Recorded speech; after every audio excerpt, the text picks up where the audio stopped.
Welcome to green wallet. আমি প্রভাত। Fundamental রেশিওর খুবই গুরুত্বপূর্ণ আরেকটা ratio, that is debt to equity. অর্থাৎ আমার কোম্পানি যাতে আমি ইনভেস্ট করতে চলেছি সেই কোম্পানি কতটা ধার দেনায় ডুবে আছে সেটা জাজ করতে পারি আমরা এই ডেট টু ইকুইটি রেশিও। তো যে বেশি পরিমাণে ধার দেনা করে সে বিপদের সংকেত দেয়, সেখানে না থাকাই ভালো। সেরকমভাবেই আমরা জানতে পারি ডেট টু ইকুইটি রেশিও মানে কতটা ধার দেনা, ডেট ডিভাইডেড বাই ইকুইটি, কত শেয়ার হোল্ডার ইকুইটি রয়েছে। তো যদি ধরি যে এই মানটা আমার 0.5-এর থেকে বেশি অনেকটা বা 1-এর বেশি, তাহলে বিপদের সংকেত।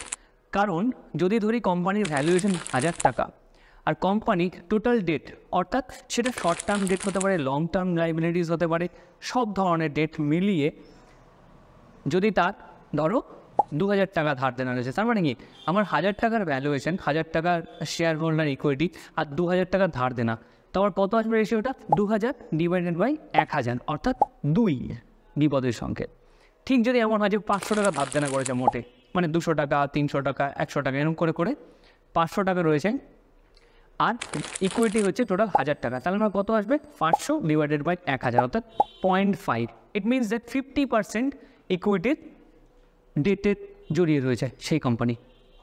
ওকে, তো এখান থেকে কী বুঝতে পারি যে না, কোম্পানিটা যখন খুশি ধারটা মেটাতে পারে বা খুব সে ধার দেনায় জড়িয়ে পড়বে না।